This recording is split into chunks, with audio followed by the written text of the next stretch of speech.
more stuff here. Just a moment, I'm getting set up. All right, now we're on. Hi, everybody. Welcome to all of you. I see, looking down through the names of people here, I see some familiar names. So welcome. And I see some new names as well. It's always nice to see some new folks joining us. My name is Elliot, and I'm the IELTS teacher here at Magoosh. And so you Magoosh students on my Zoom call, you have either attended classes here, these live classes, or maybe you've just heard my voice on the lessons and the explanation videos and all the things there in Magoosh. So it's nice to be with you here live for these classes that we're running. We also have some folks out there on YouTube. Welcome to you. And we're streaming these classes these days to let you look in on the classes that we have here for our Magoosh. So welcome. And I hear some more people joining. That's great. We'll probably have a few people coming on here as we go. And that's fine. So today, we're going to jump right in. We've got a great topic here for all of you who are working on your IELTS writing. We are going to focus on, excuse me one second. I'm going to turn off the bell here. We're going to focus on task achievement and coherence and cohesion in our writing today. Okay, and so we're going to think in particular about how to understand these two categories that they grade you on. But then also I want to provide some advice to all of you about how you can make improvements in these areas. We will look at those tips. I'll give you a list of tips and things you can do practically when you are working on your essay writing to improve in these categories. And then we're going to look at some sample writing. We want to take a look at an example that has some problems. So has some things that we could improve. And I'm going to ask, when we get to that point in the lesson, I'm going to give you a little bit of time to see if you can figure out how to fix or improve what's there. And then, of course, I'll give you a good example as well, so that you can see a really nice example of coherence and cohesion and task achievement. So you know, so you get a sense of what you could do to kind of copy that in your own writing. Now, so that we have this class available to you later on and for other Magoosh students, I am going to begin recording this session now. Okay, so just so you're aware, we are recording this so that we can share it later. So I'm going to do that. There we go. All right, so starting from here, you'll be able to watch the video later on. You Magoosh students who can get this video from the dashboard later. Okay. All right, so let's jump into our topic here today on task achievement and coherence and cohesion. So one reason why I like to focus on these two categories in particular, it's not that grammar and lexical resource are not also really important. They are. However, in my experience, I have found that these two categories are the ones in which students can make the biggest improvement in the shortest amount of time, okay? So I'm assuming that most of you out there, many of you, are planning to take the test, the IELTS exam sometime soon, okay? I know that some people come to us at Magoosh with like a week left or a month left to study. Others have longer times, like 6 months or something like that.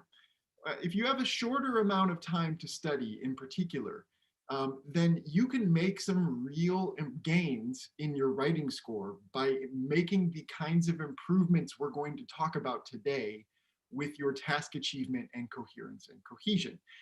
Grammar is a little more complicated, right? The grammar category, as you're probably aware, it takes time to work on your grammar skills and really perfect them. It's not that you can't improve, It's just a little more complicated than what we're talking about here today. And also that's the same, a little bit the same for lexical resource. You know, it takes time to build your vocabulary. So if you only have a month left to go, you know, I still study vocabulary, sure. But if you need to get that extra half point or a full band score improvement on your writing, um, I would definitely take a look and see how well you are doing in these two categories we're going to talk about today. So anyway, that's why we're focusing on this. So I think that it's easier and more straightforward to make pretty significant improvements in your writing if you follow a couple of ideas and tips that we're going to talk about here today. Okay, so as we go through, I'm going to jump in here. As we go through here, I would appreciate if you have questions. Let's leave our microphones off today and just put your questions in the chat. I've got the chat box in front of me.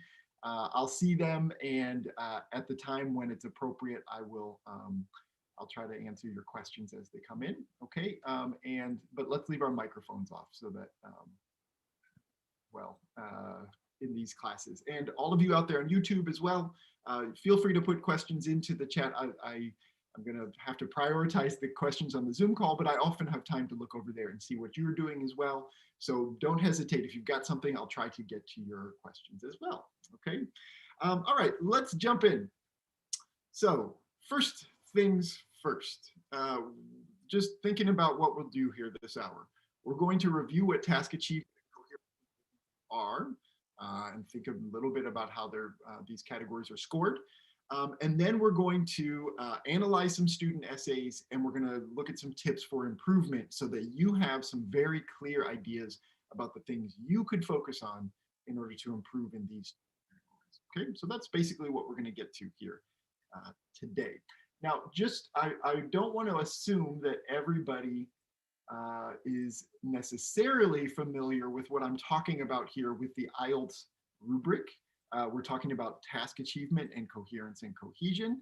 I'm going to put in the chat for everybody and I'll put this over here on YouTube as well. I'm going to put a link to the band descriptors that IELTS has created and publishes for us so that we know and understand how they're grading your writing. So what I'm talking about here are the first two categories on the left.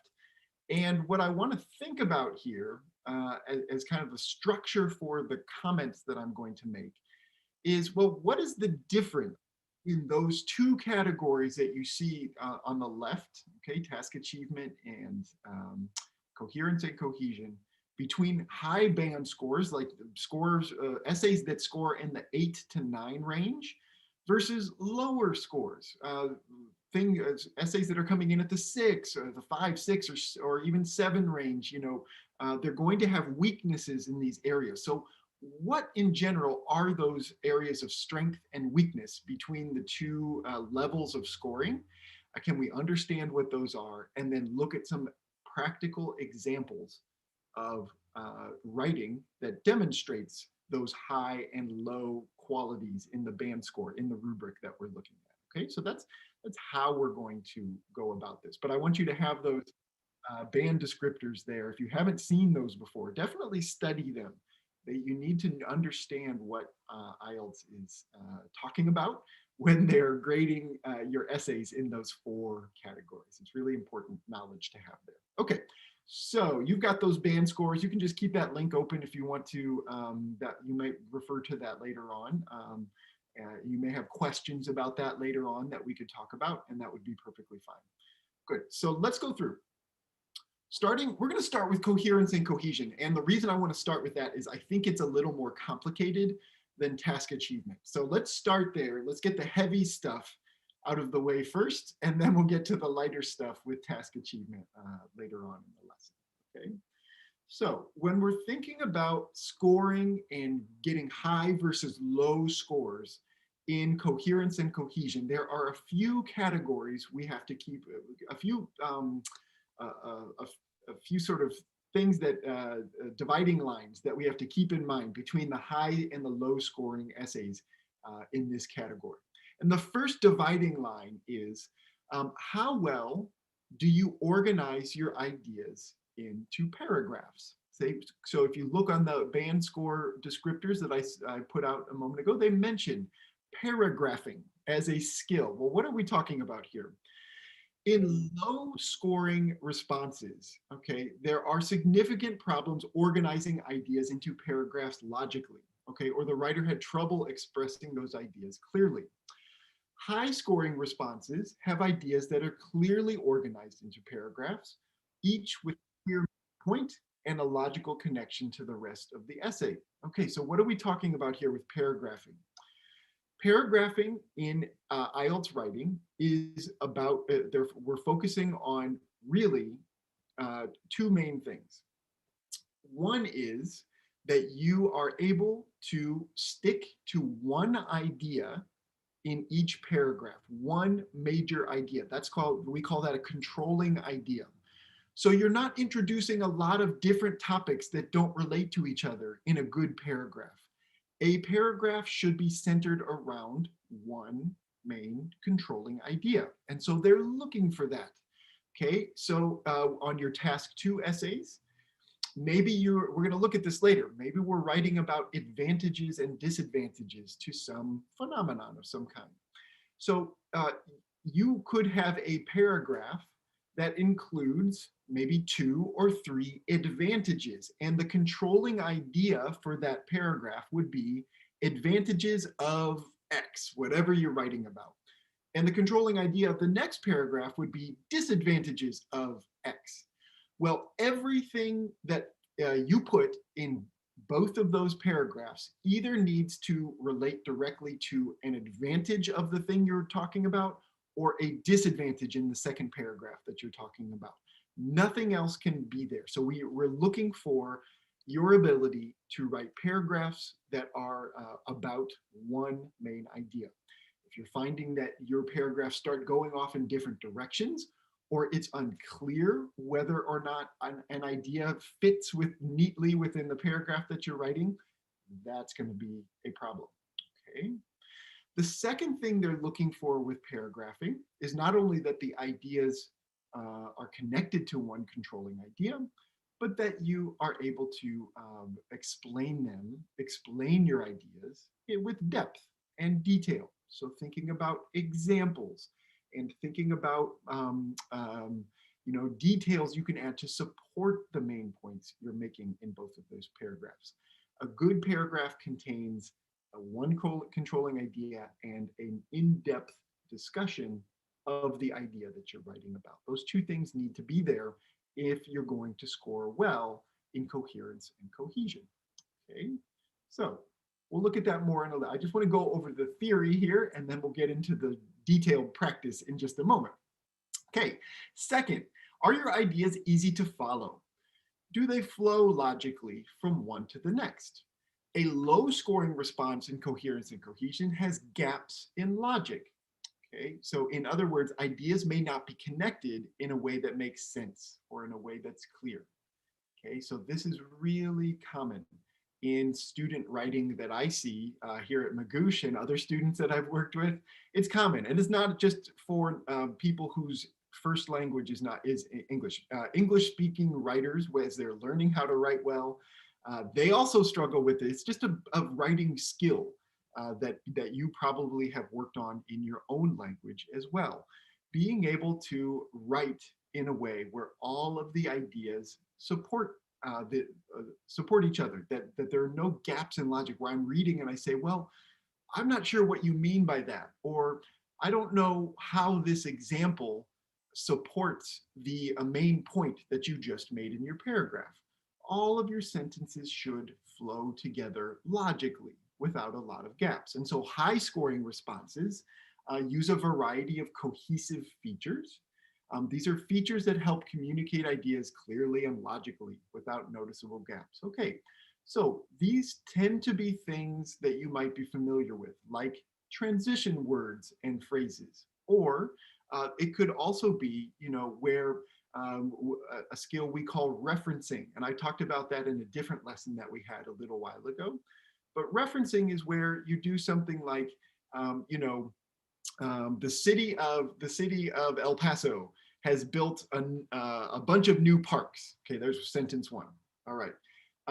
These recreation areas are really important to the city's health. Okay, so that is a referencing skill that I did right there. So City of El Paso built parks, and these recreation areas references an idea I just mentioned in the previous paragraph. I'm not repeating the same words. I'm referring back to something I just said using a pronoun. These recreation facilities, right? That is an example of referencing, and it's something that helps tie your sentences together. It's a little bit like transition words. It's just that you're using things like pronouns usually, or you're using synonyms or substitutes to continue the idea but refer back to an idea you previously mentioned in the last sentence. These are examples of cohesive features. You see that listed on the band descriptors there that they're looking for. So we need our ideas to, we want to avoid gaps in logic, and we want to make sure our sentences, our ideas are flowing together nicely. So transition words, therefore, however, in addition, also, these kinds of things. You don't want to overuse them. You don't want to use them in every sentence, but probably every paragraph should have one or two of these logical transitions to help the reader know how your ideas are connected. And then also this sort of referencing idea is something you can think about as well. That's what we're looking for with coherence and cohesion. So I know that's a lot of, I'm just talking about a lot of things that may not be immediately clear, okay? Now, I see also on the screen, I love the hearts that you're adding there to the screen, but we can all see those. So let's avoid putting the hearts on there so that everybody can see the screen. It is very friendly though, I like that. But let's not draw on the screen there. Okay, so let's look at some sample writing. Yeah. Actually, that's happened a couple times. I find it kind of funny, but I'm not sure that everybody's aware out there that everybody else can see the writing on the screen. So let's avoid that if we can. So let's look at some sample writing to a question that we have here. This is one of our Magoosh questions. Maybe you've seen this in your writing practice already.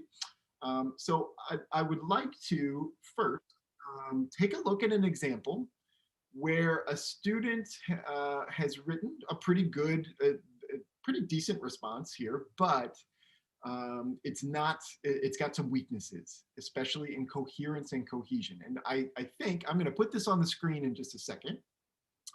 I think you're going to find a number of weaknesses. You'll probably find some spelling errors. You'll probably find some grammar errors, some lexical errors where their words could be clearer. But what I'd love for you to try to do is focus on our coherence and cohesion category that we've been talking about so far. So can you find examples of places where the writing, the paragraphs could be better formed? Okay, so we're thinking about controlling ideas. We're thinking about examples and details that support the controlling ideas, that we're not introducing topics that are outside of the controlling idea we're talking about. Can you find examples of that? Or how well does the student do in that particular piece? Secondly, then can we look at how well the student's ideas flow together? Are there gaps in knowledge, gaps in logic?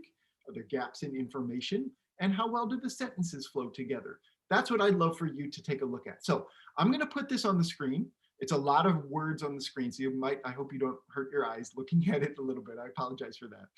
This is only half the essay. The other half I have not put up here. We'll look at another part of the essay later on in the class. But these are the first two paragraphs to our essay prompt here. So I forgot to read this out loud. The essay prompt is, an increasing number of schools provide tablets and laptop computers for students to use in school, replacing books and other printed materials like exams and assignments. What are the advantages and disadvantages of this trend? Okay, So what we want to do now is think about how well this student did in coherence and cohesion, okay? And I've already told you there are some weaknesses here. So I would like to get, I'm going to be quiet for a little bit. I would like to give you some time to read down through the part of the essay that's up here, okay? And think about it. And then if you have an idea about a area of weakness, if you find an area of strength, you could also put that into. That's fair to look to point out also. But if you find an area of weakness here with coherence and cohesion, go ahead and write a note in the chat so I can see what you're thinking, okay? I think it'll take a little bit to get through all of this.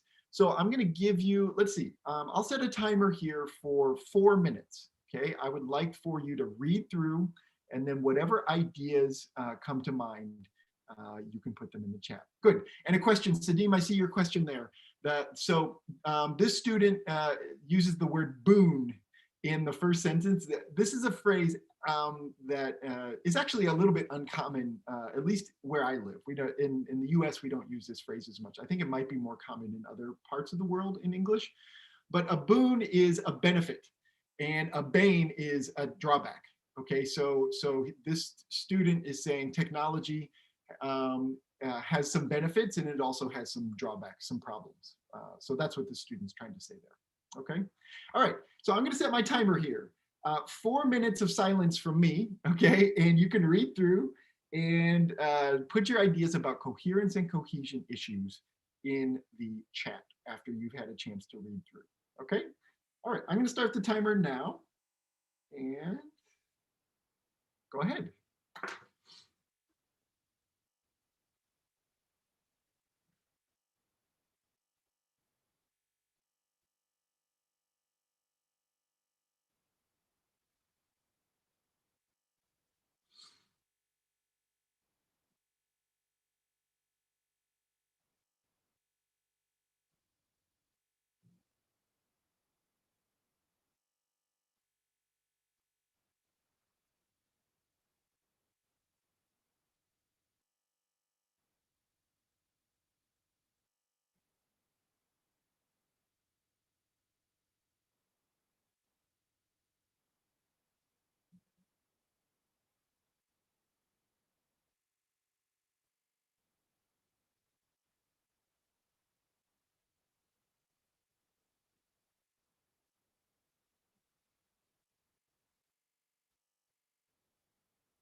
Okay, 1 more minute.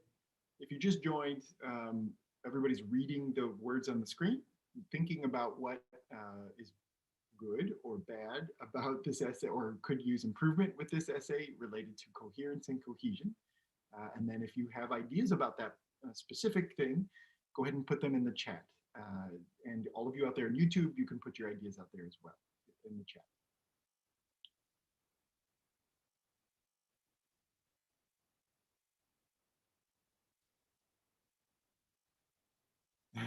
I see, Hamna, I see it's tough to explain in chat. I understand that. If you can't do it, it's okay. If it's too complicated, that's fine.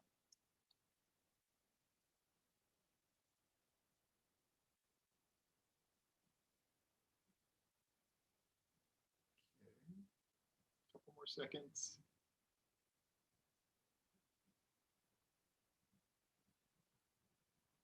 Good. Okay, so that was 4 minutes. Good. I'm seeing some great ideas coming through to the chat. Everybody should look at that. And I also see on YouTube, Rashmi, you put a nice idea out there as well that I would like to talk about here. Yeah, so a couple of things. First of all, I see some people calling out thesis statement. Let's hold off on thesis statement. Thesis statement can be part of coherence and cohesion, but we're going to talk about that in a moment with task achievement because that's an important part of that category. So you are correct. All of you who are saying there's a problem with the thesis statement, great. You've identified that, and we're going to talk about that in a little bit. With coherence and cohesion, what I'm seeing come through in the chats here are a couple of ideas. First of all, remember, I mentioned this, but I should have said it again probably. I've only put half the essay up here. So this student did write about disadvantages later on, but I did not put that up on the screen because it would be too much information to look at. And we've got some ideas about what we want to say, what we want to analyze just in this first part of the essay. Okay, so the student did write about disadvantages later in the essay. But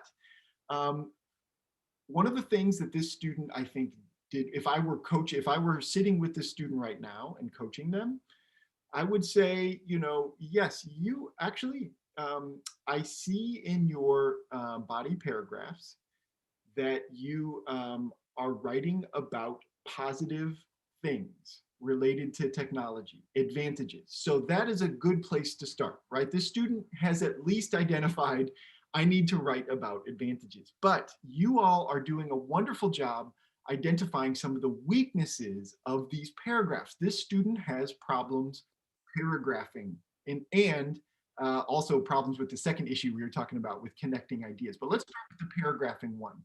I'm seeing comments in the chat. Let me turn back to a couple that seemed really good. All right, so one of the ideas there that's coming through in many people's words is in many people's comments is that this student has included a lot of ideas, right? It's almost like a list of advantages in both paragraphs, right? But it doesn't feel, does it, like there's really a clear sense of the controlling idea. There's no kind of announcement by the writer that they're going to take a paragraph, in this paragraph, they're going to write about advantages, or that's going to be the focus. We just kind of have a list of wide variety of advantages that are not even very clearly connected in the paragraphs. They're just kind of listed there. It feels like this writer, sat down before writing the essay and came up with a long list of things and just wanted to write sentences about each one, right? I see some comments from folks out there who are noticing that this student would probably do better and would definitely do better in coherence and cohesion if they would focus on maybe 2 of these things, maybe 3 if they've got a lot to say, but a smaller number of topics, advantages, but they would describe those advantages in more detail, with more depth, supporting what they want to say. So that's where we're talking about paragraphing, capturing, okay, we've got a paragraph about advantages, great, we can have that be our main idea, But then we don't want to just list ideas all the way down through our paragraph. We want to choose two is a good number here for advantages, and explain them with more depth, with more detail. And that's what we don't really see. I'm looking again for examples of some elaboration or some depth to the description, and we don't really get it. Yeah, the ideas are just kind of thrown out there and left for us to think about. So that's a weakness. That's a weakness. Also, let's see, I'm gonna look down through, yeah.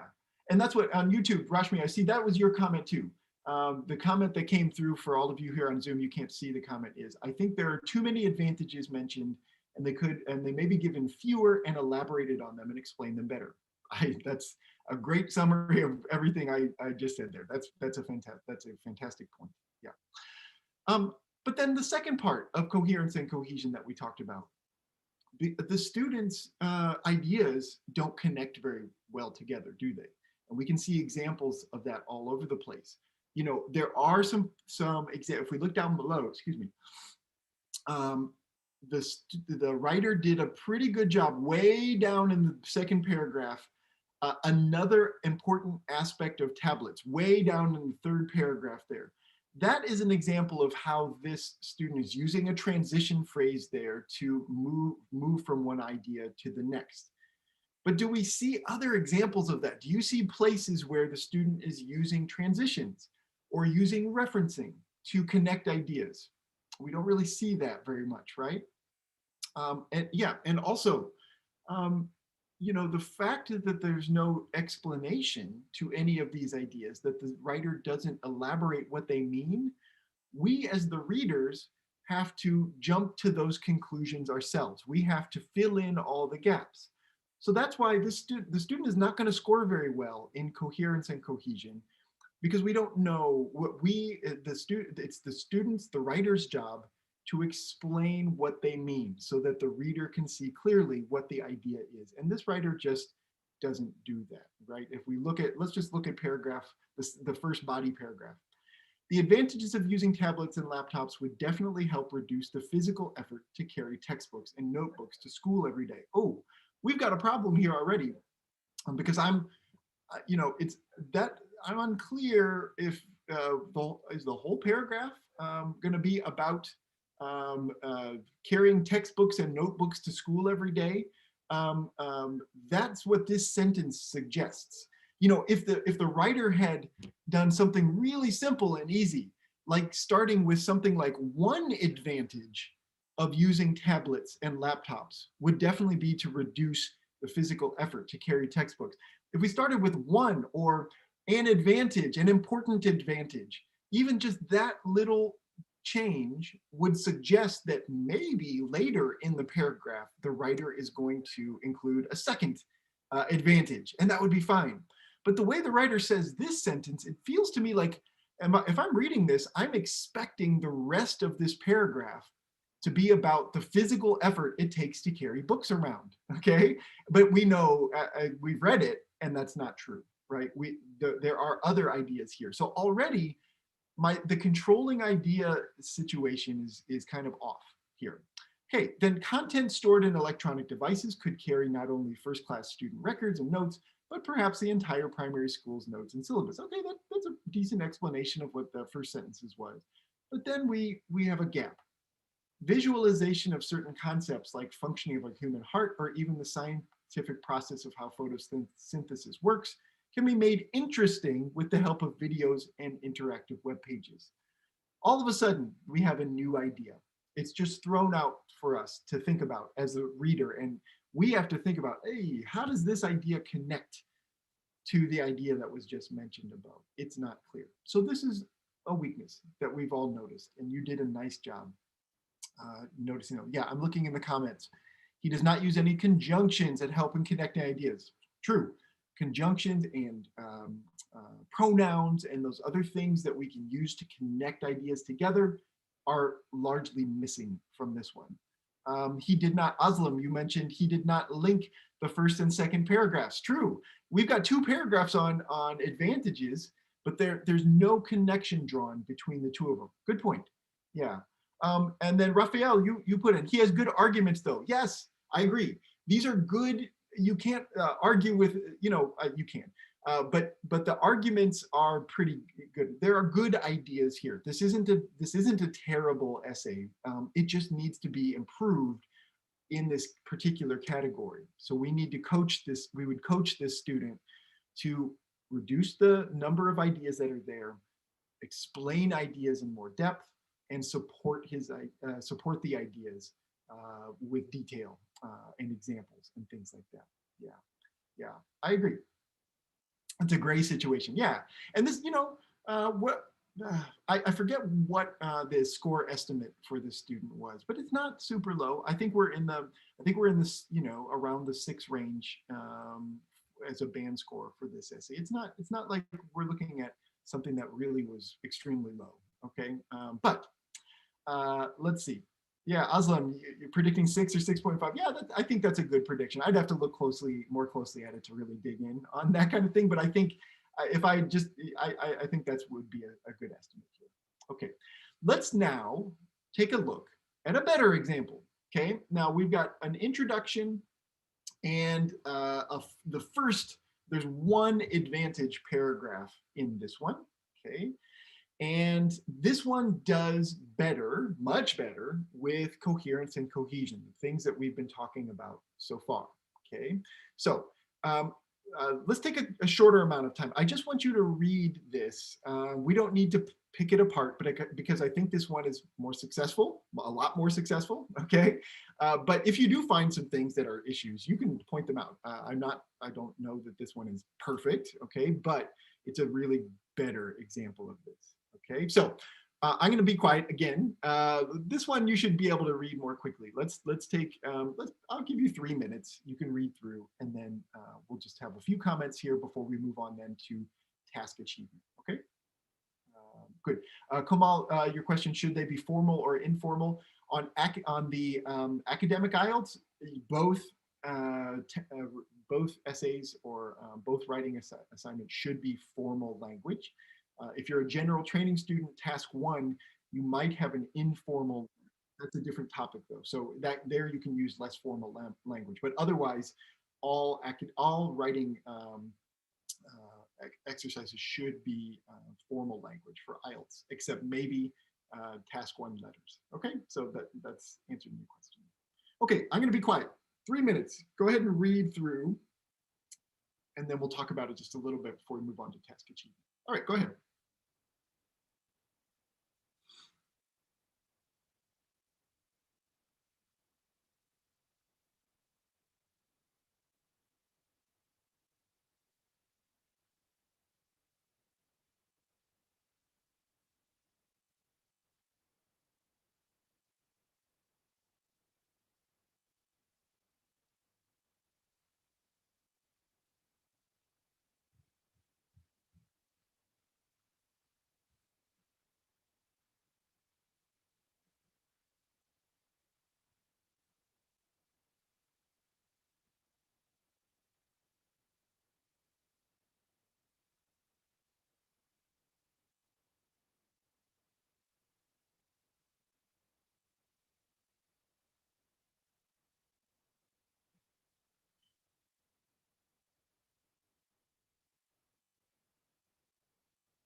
Put you on mute there.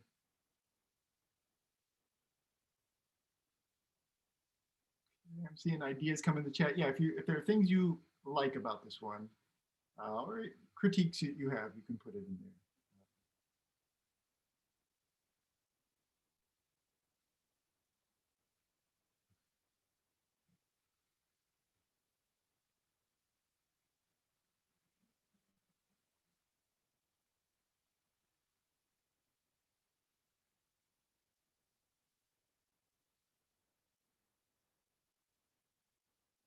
Okay, about 30 more seconds.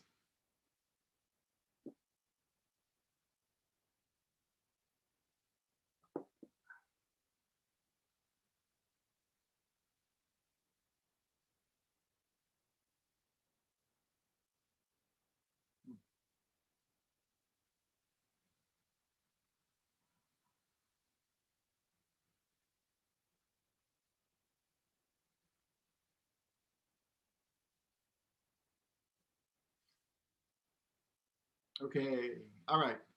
I see some comments coming through. There's a question, how long is this essay? I think the full essay is about 350 words. It is more, 100 more words than 250. This would be a really advanced writer who could write quickly. And so it's possible. It's 350 is definitely at the upper end of what's possible for your task two essay, but definitely not impossible. I see students being able to do that. You don't need to write that much. This probably does have more detail than would be required. This structure of this one, remember, this is half an essay here. The structure of this one, if we show the full essay, and I will show the disadvantage paragraph later, this one has an intro, one advantage paragraph, one disadvantage paragraph, and a conclusion. Okay, so this one has fewer paragraphs than the essay we looked at just a moment ago. Okay, all right. So let's take a look. Didn't mean to do that. Your comments here. People are noticing a few things and then also questioning a few things, which is wonderful. People are noticing that there's a clear topic to the paragraphs. Again, we're going to talk about the thesis statement later on in just a moment, but thinking about the body paragraph in particular, right? So one person I saw questioned, okay, should this be 2 paragraphs or 1? I think that's a really good point. I think we could divide this into 2 paragraphs, right? We would have a major benefit providing computers and tablets to students is saving on paper resources. Good. And then we could have another paragraph on computers and tablets possess unique educational value. Okay, so that we could do that, and that might make sense. But I think I mentioned this a moment ago. I think this one would work okay as 1 paragraph because this little phrase here at the beginning, one major benefit, okay? If you wanted to be really careful, we could have a general sentence at the beginning of this paragraph saying something like, technology, tablets in school have a variety of advantages, or there are a few advantages, or at least 2 advantages to having tablets in school. We could start the paragraph generally that way, and then we would definitely be covered. We would know that we have a topic sentence there that has the controlling idea of the paragraph. This writer chose not to do that, and I think it was okay because they say one major benefit, which suggests that there is another one coming later on, okay? That's pretty subtle. I think it's a fair point about whether or not this should be divided into 2 paragraphs or not. So anyway, my suggestions there, if you want to be really careful about it, you should include a general sentence at the beginning of your paragraphs that indicate the main point, the main idea. That would be a way to get around it. Good. So another thing that came out was some people were mentioning the use of transition words and phrases. We see a few of them here, right? Therefore, okay, we simply put to identify, that we're going to make a general statement coming up next. That's a good thing to do. This writer, where is it? I'm lost now. Oh boy. Oh, this writer uses this also right here. If you're looking for another transition word, this also is a simple one. You don't put it at the beginning of the sentence. A transition word that would do the same thing for you would be to say something like additionally, comma, and then you could put your sentence. But this also here serves as a cohesive device. It allows the writer to introduce a new idea and make it clear that this is This is another advantage that is being described. So another thing that I saw pointed out in the comments here is that this writer is doing a lot to explain ideas. We've got two main advantages described here, and we get an in-depth discussion about them, right? So providing computers and tablets saves paper resources. Okay, then we have details, right? We don't just, I think we all would be able to figure out how using computers saves paper. But when you're writing, your job is to provide that information for the reader. So the reader doesn't have to make all those connections, right? We were talking about that earlier. So this writer does that. Millions of trees are cut down each year to make books, handouts, and notebooks that students use each day in school. That is a detail. That's detailed description of what the writer is thinking about and talking about. Even though paper is easily recycled, it still requires a lot of energy to produce. So we're talking about, okay, well, we could just recycle things regularly and maybe that would solve the problem. But this writer's saying, even that has some environmental issues to it. Then they kind of put a conclusion, kind of a mini conclusion to their idea. Adopting these technologies will make schools much more environmentally friendly. Okay, we're staying really nicely connected to our paper resources and environmental sort of discussion that we've had. Then we move on. And I saw a question in there about whether or not this last part, whether the ideas, the sentences are getting away from the main point the writer's trying to make. Let's look at this now. Computers and tablets also possess unique educational value. Okay, so everything that comes here ought to be about how they somehow have some sort of unique value to them in school. Simply put, students must learn how to use computers to thrive in the modern world. Just like math or reading, computer proficiency is a basic requirement of most jobs. Computer literacy takes years to learn, and most companies would not have the patience to train new hires to use technology in basic ways. Providing early access to technology will prepare children for the world steeped in technology. Okay, so the writer gets into this point about how learning about technology is almost by is likely to be higher for in the future, are going to demand that their applicants have some type of underlying technology skills, right? So I'm not sure. I actually think that's a pretty good point. The writer's trying to say schools should prepare students for a world steeped, that's a nice fancy word, that where there's technology everywhere and for everything that one does, especially professionally. And so we need to, in school, train them to use this technology. That's a pretty good explanation, actually. The nice detailed description supporting the idea that tablets have their own unique value, just like math, just like reading, just like anything else you might learn in school. Okay, so a pretty successful example. Yeah, I'm seeing other people saying that the educational benefits are not clearly explained. I think it's a weaker part of the paragraph than the first part. Yeah. Oh, I see more writing on the screen there. Let's avoid doing that. No, the question about the grade here, I think this grade would be pretty high. Not only looking at coherence and cohesion, but like grammar and vocabulary and other things here. This is getting up into the 8s, could even get a 9. This is a good one. This is a good example here. So that would be, again, hard to estimate exactly but yeah, I think we're looking at a really strong set of paragraphs here. Okay, let me give you some tips that you can take and use in your own writing. As you are looking at your own writing, how should you understand what to do to improve your own work as you're trying to work on improving your cohesion and coherence and cohesion scores?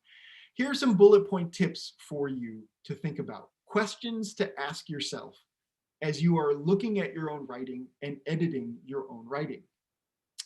Do my paragraphs each contain a controlling idea that I just discussed throughout the paragraph? Okay, take your essays, read them again, Analyze them. Do I do this well? And if not, then you can think about how to make improvements, okay? And that work that you put in will help you to do it better in the next essay that you write. Is there information that's out of place because it does not fit the main idea of the paragraph containing it? Do I explain my ideas with details and examples?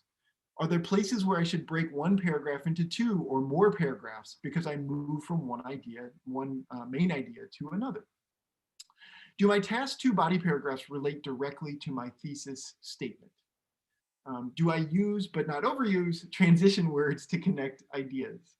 And do you use pronouns to refer back to ideas previously mentioned? These are all things that we've been thinking about and talking about so far in this lesson. And here's a checklist for you of things that you can do. This is when I'm grading student essays, like when I've got a class and I've got, I don't do this anymore. I used to teach college English, and I would have 25 essays to read. And I would have a checklist just like this one, largely with similar topics like these to evaluate student writing and ask myself, does the student do well in all of these points? If there are weaknesses for you, you can use these questions as you're looking at your writing to sort of try to figure out, what can I do to make this better? And that is excellent practice as you're working on developing your skills for the IELTS exam, okay? All you Magoo students, I'm going to put this lesson, of course, the recorded lesson for you on the dashboard. So you'll have this here. I can also leave this up here on the screen for a second if you want to take a screenshot. You could do that. That would be a good, that'd be a good way to keep this as a reference if you want that. So I'll give you a second to do that if you'd like. All right, good. Yeah, so let's move on. All right. Task achievement is much more straightforward. I've spent most of the time here on Coherence and Cohesion. We can spend less time on task achievement because it's a simpler category, but it's also important. It's considered one of the four categories you're going to be scored on, and it's weighted equally with those other categories. So it's not that it's less important. It's just that it's, I think, a little simpler to think about and to work on here. Okay, the main idea with task achievement and task response, they give it a different name also, is that you're trying to do a couple of really basic things. I mean, the main idea with this is that you're supposed to respond to all aspects of the essay prompt. So we'll talk about what that means in just a moment. But one of the main things that you need to work on, a simple thing here, is that you need to meet the minimum word requirement, okay? And you need to not write under the amount that you're supposed to get. They're gonna reduce your score. If you're a little bit under, won't be a huge deduction. If you're a lot under, of course, it will be a huge deduction. So it's important. It's important to work on it. So I want to give you a few tips just really quickly related to word count, okay? All right, so first of all, if you are, let's see, let me get my bearings here. So a couple of things to keep in mind. If you are taking the paper-based, if you're trying to decide if you're going to take the paper-based or computer-based version, this can be word count can be a factor. If you are struggling to get enough words on the page, is it because you write faster or slower by hand or on the computer? Okay, I've seen both. For me, I write much faster on a computer than I do by hand. So if I were really concerned about getting enough words in and my writing speed, then I would choose the computer-based version. Another factor related to computer versus paper is that for me, I find it much easier to edit and develop my writing on a computer, right? You can move things around as opposed to erasing things. Okay, so if speed is an issue for you, think about those things and how quickly or slowly you write between the two versions of the test. It might be a reason that you choose one version of the test over another if that option is available to you where you live. It's not available to everybody globally, but it is available for, I think, probably many of you. And so that's something to think about. If you are unable also to comfortably meet the word requirements, then you need to take other steps. So I put a couple of ideas up there. Do you need to reduce the amount of time you spend brainstorming? Can you work on writing faster? Okay, if you've got a couple of months and you're going to take the computer-based version, you might have enough time to work on your typing skills so that you can write faster than you currently do. You know, many of us out there have been working with computers all of our lives, and typing is not a concern. But I know that I've had many students who are concerned about the speed of their typing or the speed of their handwriting. And it is just like any other thing we're working on IELTS. You know, it's a thing you can work on if you need to get your speed up so that that word count is not a problem for you. Okay. Also, I want to suggest, and I'm going to put a resource. All of you who work with me, you know I love this particular resource. I almost feel bad sharing it as often as I do because people who've been in my classes have seen it many times. But I'm going to do it anyway because I think it's so good. Okay, I'm going to put it over here on YouTube as well. So it's just a New York Times resource. It's got lots and lots and lots of writing prompts. These are not IELTS prompts, but they're also kind of similar to many of the topics that you would write about. If you go down through the list there are lots of questions you could respond to. And you know, there's no rule about which ones to do or not. I just want to give you a resource that has lots of sample questions you could write about that would be beneficial for you to practice for the IELTS test.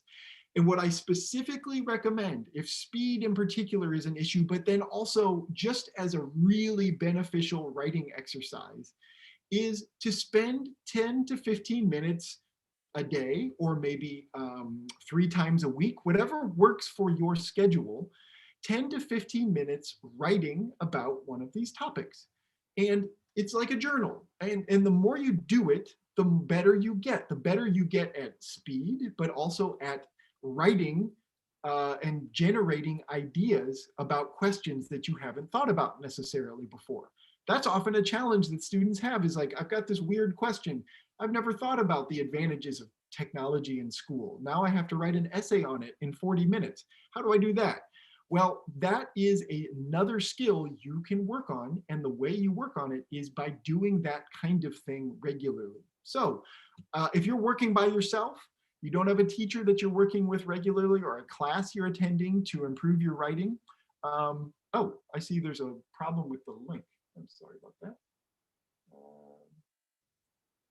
It's working for me. Are other people having, oh, now it works. Okay, good. All right, sorry. The link does appear to work for others now. Okay, good. I lost my train of thought there. Anyway, the point is, it's like exercise. You can do this regularly, and if you spend 10 to, you don't have to spend an hour, spend 10 minutes doing a little bit of writing, a short paragraph response to a wide variety of these questions. You know, you can take 1 minute to brainstorm and then just write, okay? And don't, you know, that kind of thing makes a difference in your speed, in your ability to generate ideas, in your ability to write English sentences. Because as you're writing about all of these different topics that are on a reference or a resource like that, you're going to have to think about vocabulary that you don't always use on a daily basis or other things. It's a really helpful exercise, and it can help you with some of these task achievement issues that we're thinking about here, okay? But another thing to think about with task achievement, task response, is that low scoring responses are going to be leaving out information and features that are required by the prompt. Okay, so we all know, you're probably familiar, there are, different types of task 2 prompts that you're going to face. We saw advantage, disadvantage type, but there are other types as well, right? There are types of questions where you have to explain the extent to which you agree to this or that thing, okay? Or there are questions, I call them thematic questions. You've got a theme of some kind and they'll ask you, a couple of questions about that, and you have to answer each one of those questions in your response, okay? If you're missing any of those elements, it's going to reduce your score. So you need to answer the question completely, and you need to practice the different types of essay questions that they're going to throw at you, right? And look at examples of them. So in Magoosh, you've got those different types of questions. All of them are represented in your practice questions. And we've got videos on all of them so you can learn about each one and how to organize a response to each one. That kind of study is going to help you with your task achievement, task response score. Okay, so you're practicing now, focus on that kind of thing to improve in this particular category, responding to each question type in the way that will help you to answer the question completely and with all of the information that they're looking for, okay? All right. Another thing to think about is just the way that you organize your essays. This also has an impact for task achievement, task response. So for your task 1 academic essays, right? As you know, I don't have time to get into all of this in this lesson, but this is another place. If you're not certain how to organize your task 1 academic responses, definitely go to the Magoosh lessons on those. I think those of you on YouTube, I think we also on our channel have some videos out there as well on how to organize task 1 responses. So you can check those out, but you want to have a very clear structure and you want to practice that structure over and over when you practice your responses. So the general recommendation, you know, you want to have paragraph 1, a very basic description of the visuals. Paragraph 2 should be an overview, and paragraph 3 and 4 should have details. Okay, again, I don't have time to go into all of this today, but if you have not yet studied or come up with your general approach to how to organize your task 1 academic responses, now's the time to work on that, because that is going to impact your task response, task achievement score. Okay, for general training students out there, you've got letters to write. And the very similar comment, you need to focus on each of the bullet points in your letters and responding to all of them clearly, and just following that sort of very basic template that we also describe for you in your lesson videos in Magoosh. Okay, so following those templates, following those guidelines and the structure for those essay types, really important and really beneficial for this category. Okay, also, for you general training students and academic students, general training, as we were talking about earlier, you need to make sure you follow the correct tone for your letter. So is it a neutral tone, or sorry, is it a formal or informal tone that you need to follow, right? Some of those letters, they ask you to write to your friend or somebody you know really well, and others of them are like to write to some city official. Well, you're supposed to have an appropriate tone in those, and that's something that they're looking for here. And of course, for academic students for task 1, you need to have that academic neutral tone. You're not supposed to have strong opinions or have a thesis statement or anything like that in your task 1 responses, because they're supposed to be neutral. You're just supposed to be presenting a report, presenting facts, things like that. Okay. All right, those are all critical things to think about for this category on the test. Now for task 2, here's another set of bullet points. So earlier we had coherence and cohesion bullet points to think about as you're assessing your own writing. And here's a list for task 2 for all of you. Did you answer the question directly? Okay, you need to answer the question. You need to not stray off in different ideas. You need to have a very direct response to the question in your thesis statement. That's key point number 1. Does the introduction have a clear thesis statement that provides your perspective on the prompt? Okay, so a good thesis statement takes the question that they've asked you in task 2, and you present your perspective on the question. You present your idea that you're going to explain in detail throughout the essay. Okay, it needs to be there or you're going to get pulled down in this category. We'll take a look at thesis statements again in just a minute.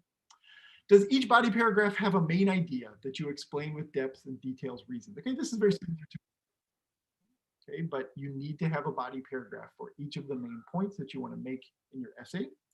And in the last one, did you restate or paraphrase your thesis in a conclusion? So your conclusion ought to present the main idea that you wrote about in your essay, but you should use some different language to conclude your essay and restate the main idea you talked about throughout your essay. Okay, So here's just some bullet points to think about. These are the things you should check as you're writing essays to make sure you've done them well and completed all of these particular steps in order to score well in this category. All right. All right. A lot of talking by me. Let's look again at our sample essays that we had. First of all, let's just, since introductions and thesis statements are so important to this category, let's think about our thesis statement that we saw earlier. Okay, we don't need to take a lot of time reading over this again, and it's short also. But how did this student do, right? Our question is, an increasing number of schools provide tablets, computers for students to use in school, replacing books and other printed materials. What are the disadvantages of this trend?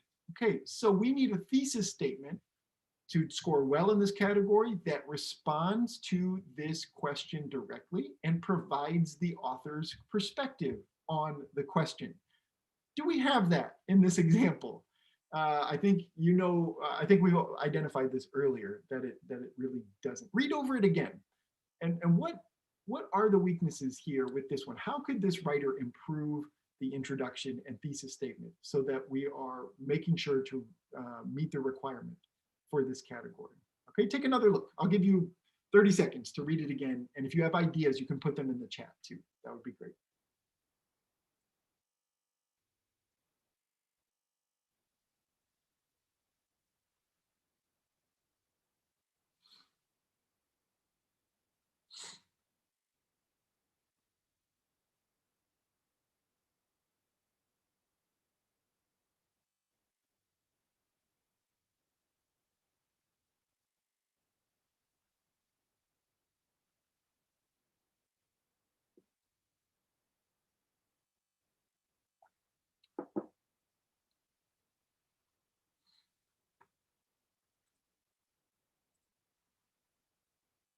All right. So what's the weakness? What's the problem here? What is the really critical thing that this writer did not do in their introduction, in the thesis? Go ahead and put it in the chat if you've got ideas.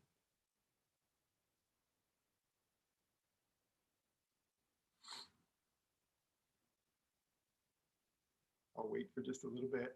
It takes time to type. Okay, so did not paraphrase the topic sentence. Okay, so good. So if we're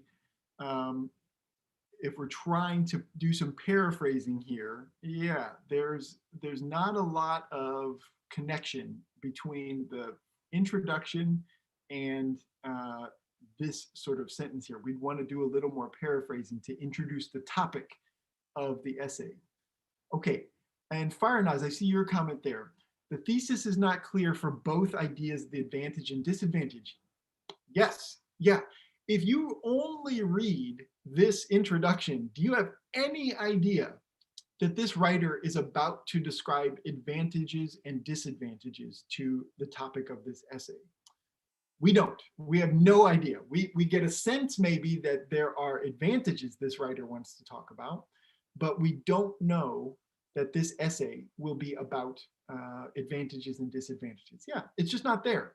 That thesis is really just not there. What this writer does, okay, it's a start. Yeah, another comment. Yeah, good. So Aslam, you put in an example there of a correction here, something that would improve this introduction, and that's looking good to me. Yeah, this writer needs something like that. So this writer started by trying to introduce the topic of the essay, and that's something you want to do in your introductory paragraphs. You want to make sure that you're paraphrasing the question a little bit to introduce the topic. And the topic of this essay is basically technology in schools, right? So the issue is tablets and other things, but having students use technology in schools, okay? That's the topic. And then the perspective we're supposed to provide on that is whether or not that's a good thing. And so we then need to provide a thesis statement that gives your perspective on that topic to have a good introduction. And that second piece is just completely missing from this introduction. right? We would need to coach this student to write probably at least another sentence where the perspective is presented. Yeah. And I see some ideas coming in. Vikrant, your question there. The question is, however, this new trend has its own benefits and drawbacks. Okay, so if everybody, that comment, you can see everybody there on the Zoom call. So the question is, could this writer add, however, this new trend has its own benefits and drawbacks, and would that be a conclusion? That would be a major improvement on this introduction. Yes, okay, that would be good. And that actually leads into a point about thesis statements.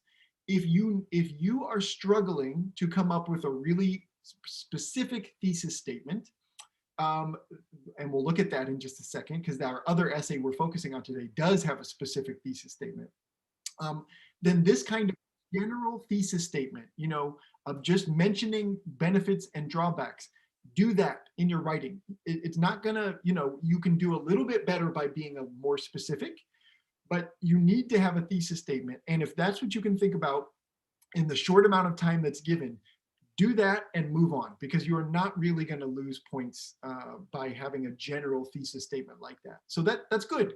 And that's good. And that's what this writer should have done. And a little bit of a sentence like that, that would introduce this idea that they're going to focus on advantages and disadvantages, but they don't do that. So looking now again at the thesis statement, or in the introduction that we had earlier, that we focused on at the beginning of the lesson. Some schools have begun supplying students with computers or tablets that they can use instead of text and other printed resources. Okay, here is a paraphrased sentence where the topic of the essay is introduced to the reader. We are thinking about supplying students with computers and tablets in this essay. That's basically what you're communicating when you put this kind of sentence in an introduction. And then it moves on to the perspective. This shift towards technology offers several environmental and educational benefits, while the drawbacks relate to the sharp increase in screen time for students and the possibility that the devices will cause distractions in school. Okay, this writer has a really detailed thesis. This is what I'm talking about. So we heard a general thesis statement before, which is good, and you should do that if that's what you can come up with. But some students like to, sometimes they write their full essay, they write their body paragraphs, and then they add these detailed points to their thesis at the end, because the writer does focus. We saw this paragraph earlier where the writer focused on environmental and educational benefits of using technology in schools. So they mentioned that in their thesis. That is just a little bit better. That gives the reader a very clear idea about what you're going to write about in each of your paragraphs. And if you can do that and you have enough time to do that in your writing, then that is great, okay? Yeah, Hamna, I feel like this thesis statement is like an abstract to the essay. Can I write this thesis statement at the end so I add in the short words that I've added in the essay? You could do that. That would be fine. That'd be a good approach to do that. Yeah, it's a complicated thesis statement, and for such a short essay, yeah, it feels like is there some balance there? Maybe we don't need all of this information. I'd still suggest if you can put those details in both your introduction and conclusion, that's even better. I mean, we're talking about things that are difficult to do in 40 minutes, even if you are an extremely highly skilled writer and English speaker, okay? So, these are challenges, but you want to have some tools in your tool belt and some ideas about the things that you could do to make these thesis statements really, really strong. And so, depending on the essay type you get, you may be able to add some of these details in the thesis statement, and that can be a really good thing to do, okay? That's all we're thinking about here. Okay, so this one is much better. I hope you can see. Okay, we could have a whole hour on writing thesis statements maybe, but we do have lessons in the product. We do have ideas for you that you can watch in your writing lessons in Magoosh. So that would be a place if you need a little more advice about writing thesis statements, you can turn to those kinds of things. Okay. All right. So the last point I wanted to make about task achievement, task response, we've already read through these paragraphs. I did add the disadvantage paragraph down below. Let's see, what did I do? Yeah, so here we have we've got two paragraphs here, and we've got the disadvantages one down here below for you to take, right? Just wanted to take a look at here when we're thinking about task achievement, task response, as we talked about earlier, we need to make sure that all of the ideas are covered in detail, in depth throughout the essay. And what we get here in our sample essays, okay, there's a lot of text here and we are running out of time. So I don't think we have enough time to go into these in depth here, but I just want to reiterate the points that we were talking about just a few moments ago, where when you're focusing on this category and trying to think about, okay, how can I ensure that I'm going to fulfill the requirements of the task? We need to make sure that we've got a balanced discussion of advantages and disadvantages in this particular essay. We need to make sure that we have explained with enough depth and detail all of the ideas that we want to, the points we want to make on both sides of that, and that we don't veer off into a wide variety of other areas that disrupting the clarity and our ability to sort of describe in depth our position that we're taking on the question. So really, when it comes down to it, as I talked about earlier, task achievement, task response, it's a much simpler category to understand than coherence and cohesion, a little less complicated. We're really thinking about how well did you fulfill the requirements of the task and answer the question that was presented to you to answer. And I think we saw in our sample essay earlier that we had the weaker example where the student was not paragraphing very well, not really doing an effective job writing a thesis and body paragraphs that support that thesis statement, whereas the other example was much more clearly answering the question directly and with sufficient detail. Okay, so I apologize. We've run out of time here at the end of the hour, and so we can't really get into depth into this paragraph that I have here on the screen, but what I can do is I'm going to leave this up for you to take a look on the screen here, and you can read through that. You may want to take a screenshot of it, and I'll think through some ways that we can connect this idea of these paragraphs in some notes for you that you can use to analyze the weaknesses and strengths of the paragraph that we see here. Okay, so I'll think about that, and I'll find a way to add that to the materials that we post on the dashboard for all of you to look at. Okay, apologize. If whenever we run out of time, it's always my fault, and I apologize for that. So anyway, I need to work on that next time. Yeah, so you're noticing, Vikrant, that there's no conclusion paragraph. I left the conclusion out. Because I can't put the whole essay on the screen here. Because it would be too much text and information. And so I did. It has a conclusion, but I left it out of this example here because we weren't looking at the conclusion here for this page. How many bands? So this essay that we're looking at, what's the band score of this? The band score we were saying was somewhere in the 6 range is my estimate for this one. So I feel pretty confident that we're in that general area for this sample that we're looking at. The better one, the more complex and more detailed one that we looked at, that one is definitely in the 8 range, could be getting close to a 9. We did find some weaknesses together that we thought about, but I think this one that's on the screen now is really strong, okay, and would definitely fulfill the requirements of the task that they're writing about, and also does a really good job with coherence and cohesion. The grammar's strong, the vocabulary is strong. I think we're looking at a really great, good essay for that one. Okay. Okay. All right, everybody. That was a lot of information on task achievement, task response, coherence, and cohesion. I apologize for running out of time. Yeah, Isaac, I see your hand. If you got a question, could you put it in the chat for me, please? And I can stick around for just a moment to answer some questions here. Yeah, thank you all for attending. I want to remind everybody tomorrow, if you have not been to Conversation Club yet and you want to work on your speaking, please come to Conversation Club. It's at 9 tomorrow, and you can get a lot of practice with IELTS speaking questions and some feedback. We talk about how to answer questions well and all of that throughout the class. So no, Aslam, the essay, I'm sorry for the confusion.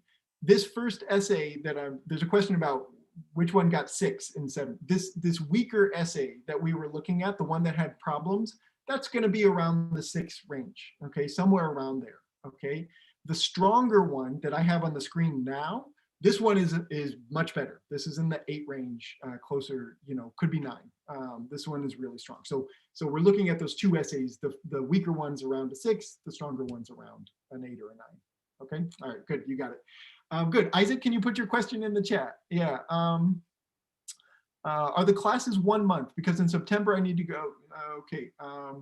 Yeah, so we have classes. So these classes are going to run every week, and so we're creating new classes and lessons all the time. I think at some point, Magoosh students tend to have subscriptions that expire, or you're done studying after a couple of months. So we're going to go back and start going over lessons that we did previously at some point. But we're not going to start repeating lessons anytime soon. We're going to have new lessons coming out weekly, well into September. So, but there will be some repetition. So there are going to be ways that if your Magoosh subscription is active, you will be able to access classes that you missed. If you have to miss a certain amount of time, they will be there for folks. And if you're pausing your subscription, which you can do, maybe you can't study in the month of September or October, something like that, then we're going to continue streaming our classes here on YouTube. It's a little bit different because Zoom, you can have the chat feature, and we're talking about certain things that you won't have access to, but you will be able to see the classes live there also in the future. Okay. All right, everybody. I do need to get going. I see some other questions coming in.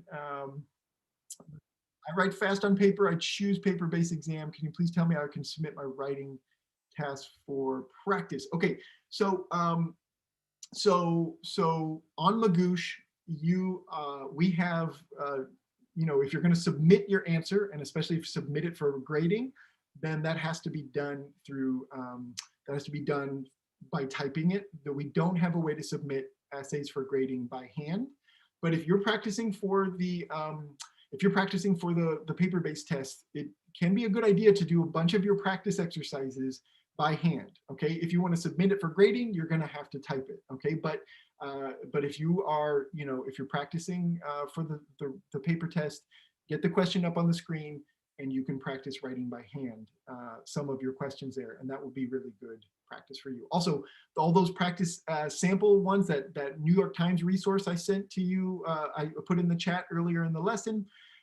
If you're doing any of that kind of practice, do it by hand. Don't type things. Keep working on your writing speed with a pencil and paper as much as you possibly can. That will be an excellent exercise for you to make sure you're getting your writing speed together when you're writing with a pencil and paper.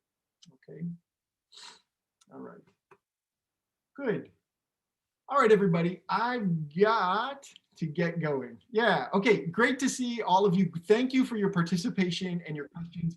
Next week's lessons, we're going to focus on the listening section. So brand new lessons on listening that we're going to focus on. I'm excited about those because those are brand new and we've never given them to students before. So make sure to come next Tuesday for that, and a Conversation Club if you want to do your conversation practice. All right. All right, everybody. Bye. I'll see you all soon.